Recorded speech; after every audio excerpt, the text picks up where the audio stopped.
Full shot. Racing. Pretty good start. Royal Sea a little bit slow to begin. Arborito looked a bit slow too, and I noticed Blondeau got a crack with the whip going into the first. As they approach it now, Harbazan's right up there with them. Up and over they go, and they're all over it safely. Though In Control made a little bit of a mess of it, and he lost about a length or two, and Value's back last.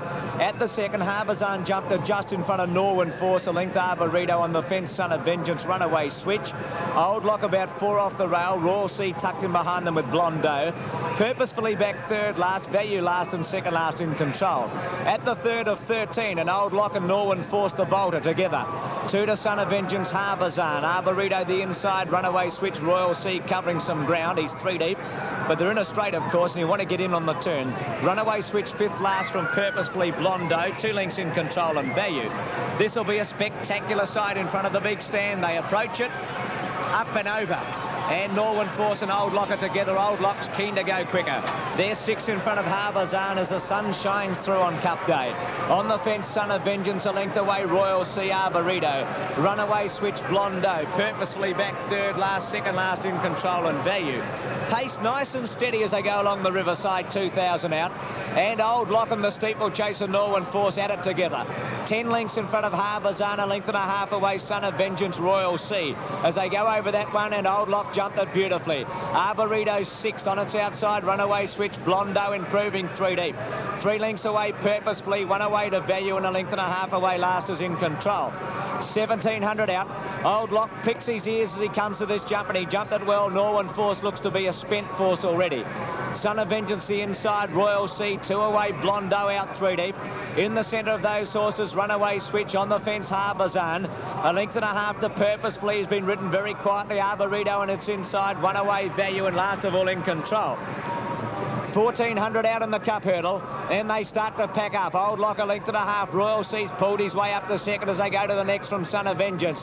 Blondeau hit that one and didn't jump it at all well. Harbazan 4th, the inside. Runaway switch is outside. Then Blondeau improving. Purposefully starting to cut loose as they go over that one. Norwin Force beaten. Again, Blondeau didn't jump too well. Well back in the field, In Control. Arborito back 4th last from Norwin Force and 2 to Value. 900 out, 3 fences to get over. And Old Lock jumped it all right. Purposefully's made a mighty run, and he's looking a winner at this stage. Royal Sea tucked in behind them. Runaway switch just further back, and Blondeau under the whip up 4th. Then Son of Vengeance In Control with a well-timed run. Arborito 2 to Harbazan, forget the rest, headed by Value. On the turn, Old Lock, they've still got to get him. 600 out, he leads a length and a half to Purposefully. Blondeau under the whip, and so's Purposefully now, about 3 to Royal Sea. In Control, hooked out wide, Son of Vengeance, runaway switch. 2 to get over. Old Lock from South Australia, a half to Purposefully, and Blondeau, the Houlihan pair. Runaway switch running a good race. Old Lock hit it a bit, so did Purposefully from Blondeau. Then Son of Vengeance, they come to the last. Old Lock's got a good break now.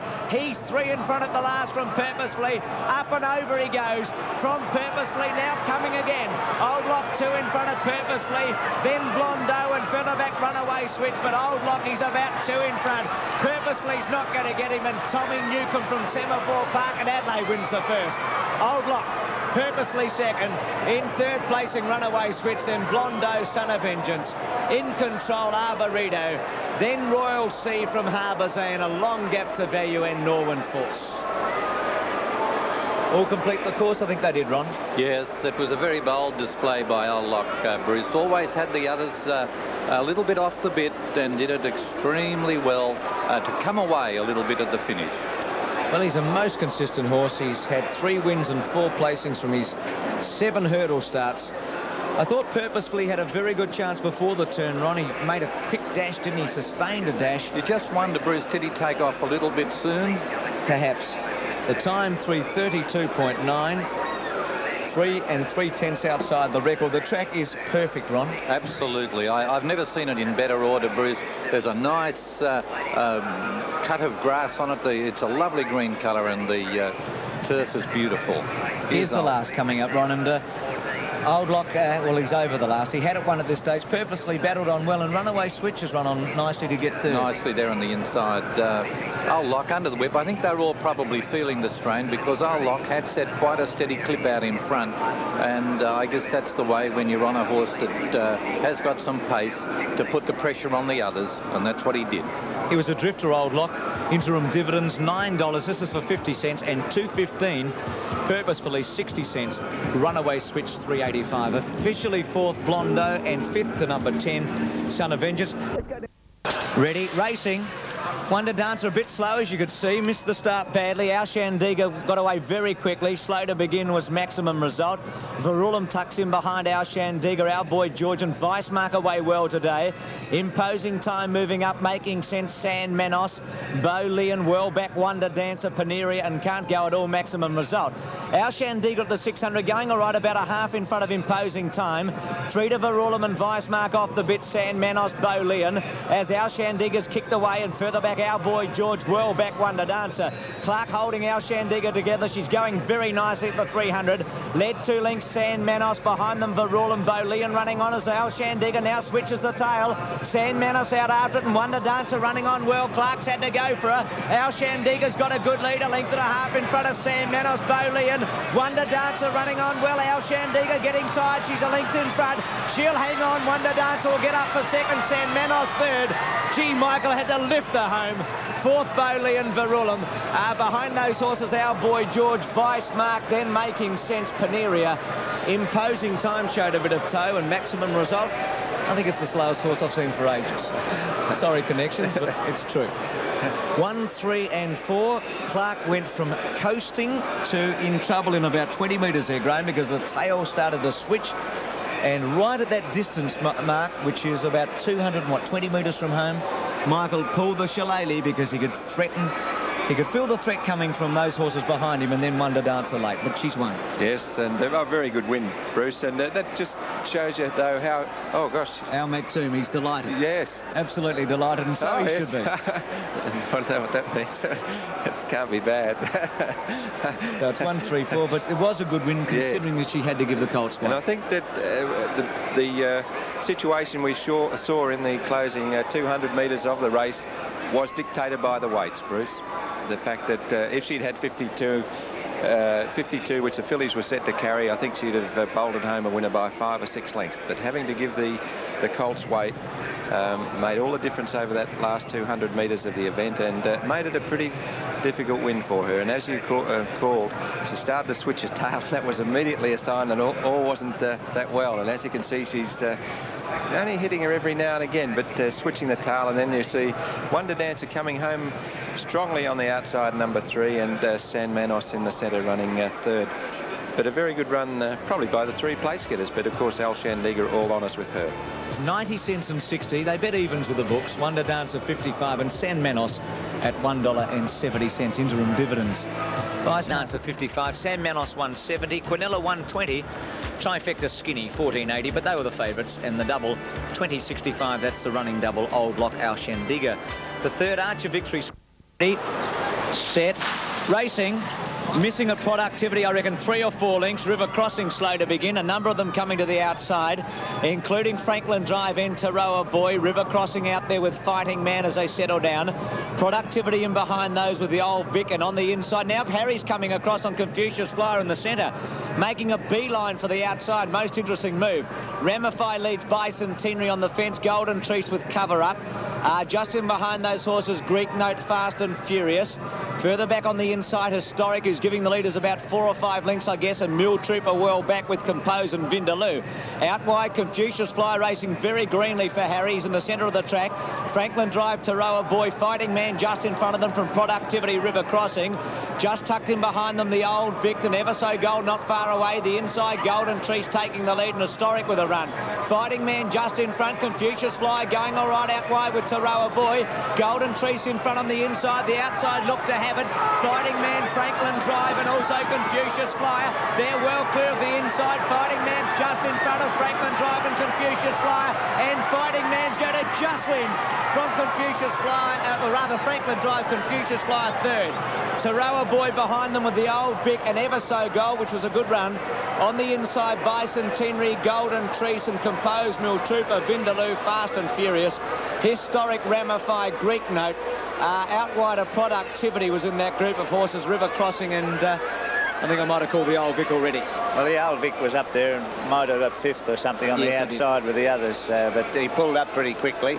But it was an exciting finish. The outsiders over the crossing, they probably were about level trying to sort of ascertain it, but on the outside, that Fighting Man's always been there. He's taken some good riding. There's one address. Yeah. Darren Gauci has beaten Franklin Drive and third Confucius Fly, which has been a decent sort of a run. Well, the barrier, you can only say the barrier beat it. Should have won by a minute because it'll be interesting to see the replay, because he seemed to...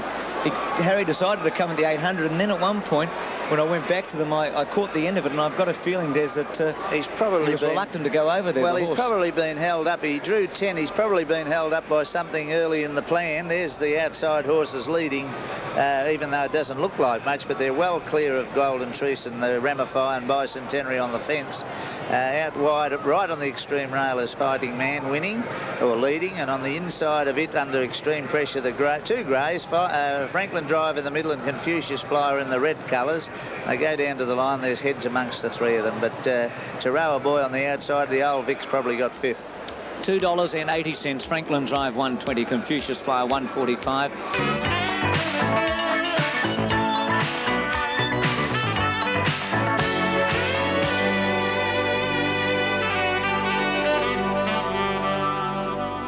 Fighting Man $2.80. He's a bit better than that with the books. Franklin Drive 120, Confucius Fly 145, Quinella 475, Trifecta 75.85, and the double was 365 only for 1 and 5. The Great Western, 4 scratches. In November when they run the Melbourne Cup. We'll be there to watch the ladies in their bathing suits and gowns. We'll mix the aristocracy with politics and clowns. With one eye on the racetrack, our number might come up on that Tuesday in November when they run the Melbourne Cup. On that Tuesday in November when they run the Melbourne Cup.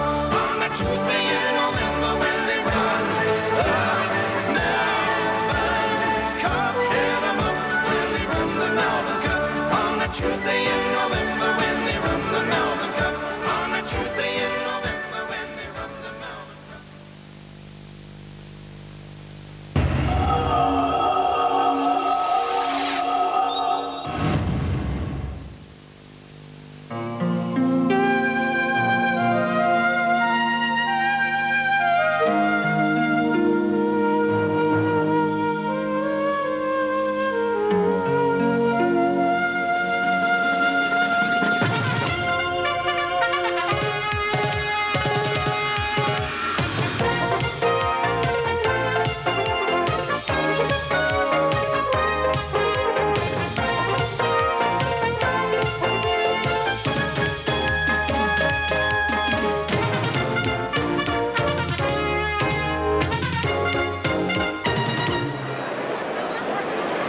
And at this stage, we welcome all our relays to the Foster's Melbourne Cup Carnival right throughout Australia, those in addition to those who joined us earlier this morning.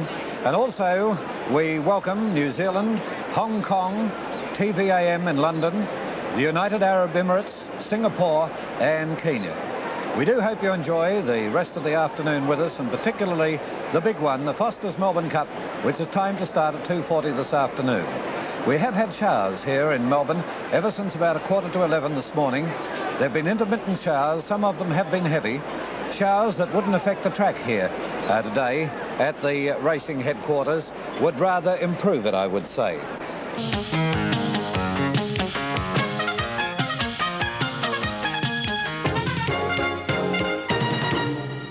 Meters, the Great Western.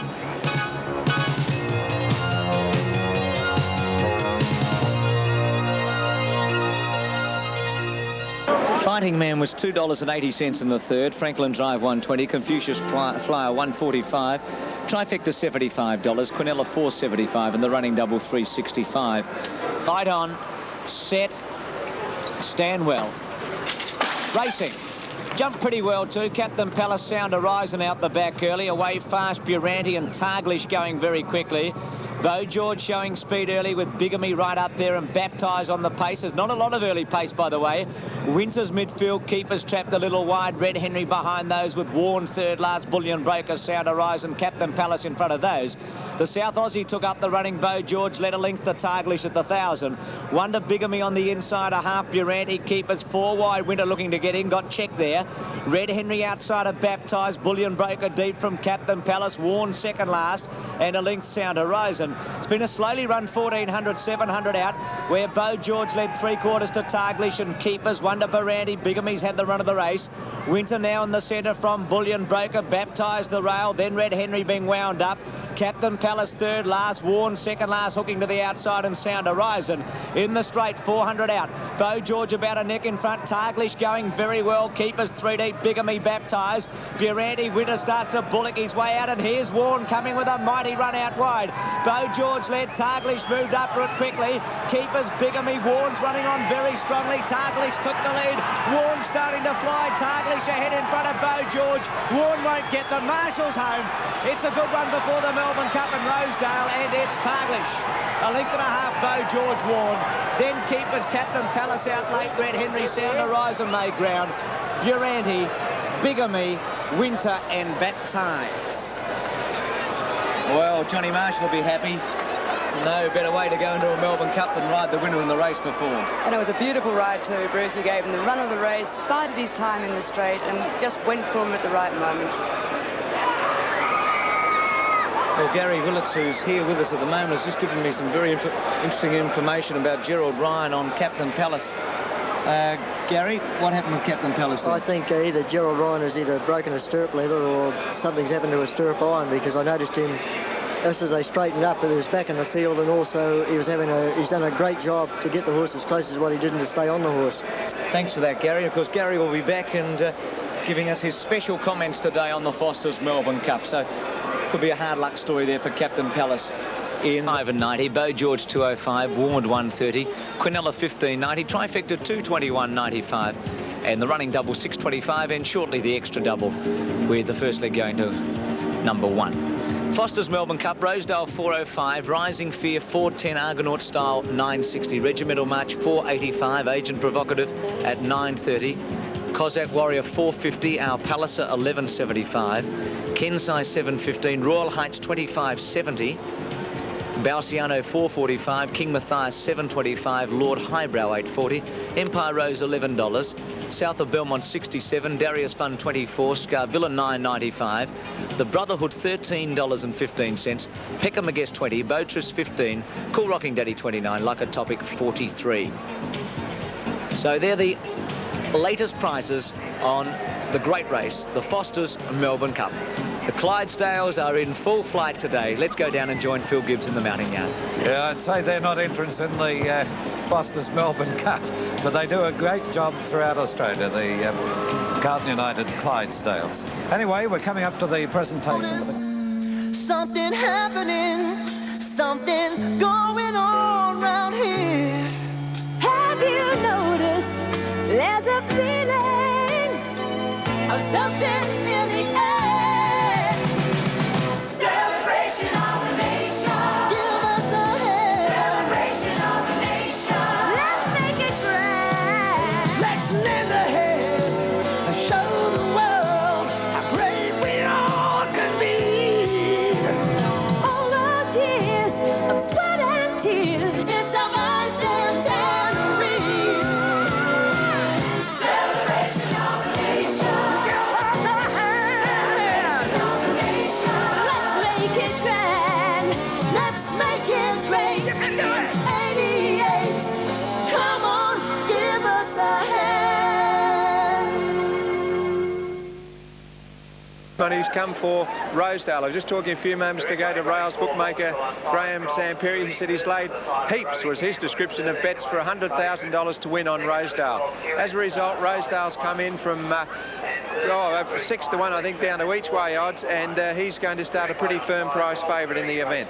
There's been good money also for Regimental March. He's come into betting, and he's just second favourite, just ahead of Valsiano. Has just eased out a little bit on the quote that was being offered about him after the call of the card yesterday. Further out we have Cossack Warrior. He's pretty firm. And then a little further out again to Argonaut Style, Kenzai, Rising Fear. But as far as the betting's concerned, Phil, the one that the punters really want is Rosedale, and it looks as though he's going to win if the betting's any guide. OK, Graham, and the horses now are moving into the mounting yard for Foster's Melbourne Cup 1987 over the distance of 3,200 metres. Let's look at number 1 in the book, Rosedale, to be ridden by John Marshall. Rosedale, who was shipped out from California only a matter of 4 months ago, is growing his winter coat. He thinks that winter is approaching here in Australia, and this will be his last run before he is given a lengthy spell to acclimatise. The 5-year-old stallion looks magnificent. He is the tote favourite. He is trained by Bart Cummings, who has set a record 7 Melbourne Cup wins and chasing his 8th today. He will be ridden by John Marshall, who won the previous race. The stable is in form. The jockey is in form, and Rosedale, one of the hardest to beat in the Melbourne Cup. Number 2, Rising Fear, and riding in his last Melbourne Cup is Bob Skelton. And what a fairy tale ending to a wonderful career it would be for Bob if he could get Rising Fear home. His horse looks in magnificent condition. He ran a very, very good race on Saturday, and I've just seen his owner trainer Larry Pickering in his familiar cartoonist's hat. Rising Fear, second tote favourite, and another one with an excellent chance in the race, and will get the 2 miles without too much problem, I would think. Number 3 is Argonaut Style, and making history with the first ride for a lady in the Foster's Melbourne Cup, Marie Linden. We'll give this horse every possible chance. Of all the lady riders I think we've ever seen in this country or in New Zealand, Marie Linden stands out as the most capable. She is a very strong, sturdy rider, and she has won races on this horse and will give him every chance. He's the winner of a St Leger in... I was going to say he is the winner of a St Leger. He's a top staying horse and will be extremely hard to beat. I wonder whether the rain would have helped our next participant, number 4 in the book, Regimental March, to be ridden by Len Dittman. Yes, make some slight advantage for him. I think he would have liked a little more, Phil, because this track has been lightning fast over the first opening day of the carnival. Len Dittman won the Melbourne Cup in 1982 on Gurner's Lane.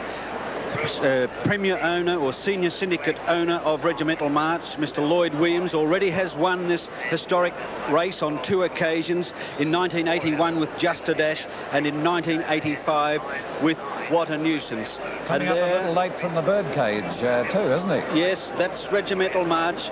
Stable foreman Frank Muratori walking along, and the clerk, of course, coming along. Regimental March is wearing blinkers for the first time in a race. And now let's look at number 5 in the book, Agent Provocative, to be ridden by Harry White.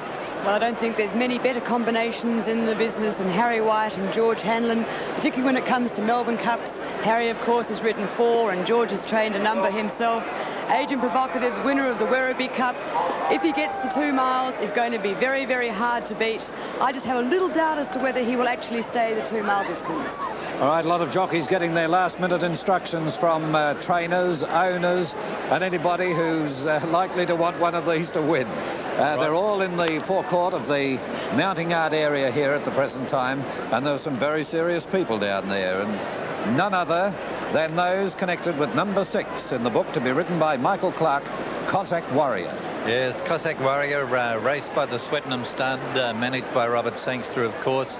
Probably the most athletic runner in the race. He doesn't carry any surplus condition, as you can see there, looking at him as he goes around the parade ring. He is probably the classiest of the Australian bred horses in the race. He is almost up to weight for age quality, having run 3rd in the Memsie Stakes behind the champion Rubiton. He ran 3rd in the Caulfield Cup at 2,400 metres, which shows that he can stay.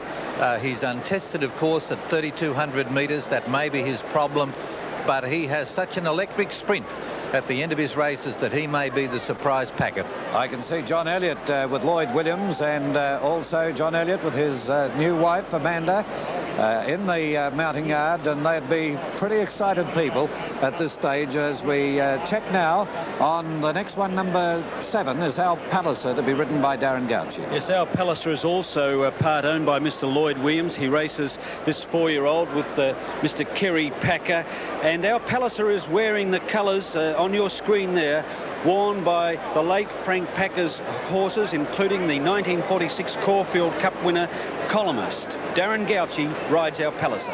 Number 8 is Kensai, to be ridden by L. Olsen.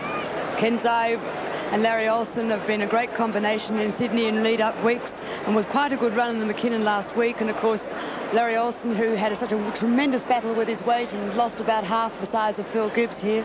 Kensai, great chance in the race with his light weight, and very well drawn in barrier number 5. As jockeys take their mounts, we look at number 9, Royal Heights, and the rider is C. Did.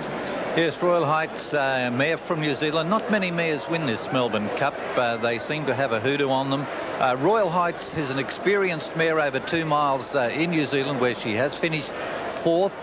Her form here in Weight for Ages really has been slightly disappointing. She was very badly checked in the Moonee Valley Cup last start, so you shouldn't really take too much notice of the fact that she finished back in the field. Since that race, her track work here at Flemington has been absolutely outstanding. She has been able to run home her last 400 metres in 24 seconds, which gives her, in my opinion, a great outside chance. Number 10 is Belciano, Peter Cook. Belciano is my selection for the Melbourne Cup. He won the Metropolitan. Peter Cook has ridden 2 of the past 6 Melbourne Cup winners. This 4-year-old stallion looks in magnificent order, and I think that Belciano, who is currently showing tote odds of 15-2, will be very hard to beat today. He's very fractious. Look at Belciano rearing. You could cut this atmosphere with a knife, and I think that this big crowd, particularly in the mounting yard, is upsetting some of the horses, and Belciano is one of those being distracted by the crowd. I think this is one of the biggest crowds I've seen in the mounting yard, and we have a huge crowd outside. But to have so many in the mounting yard does make it difficult. They're out on the sand where the horses are parading. Number 11 is King Matthias, to be ridden by Rodney Griffiths.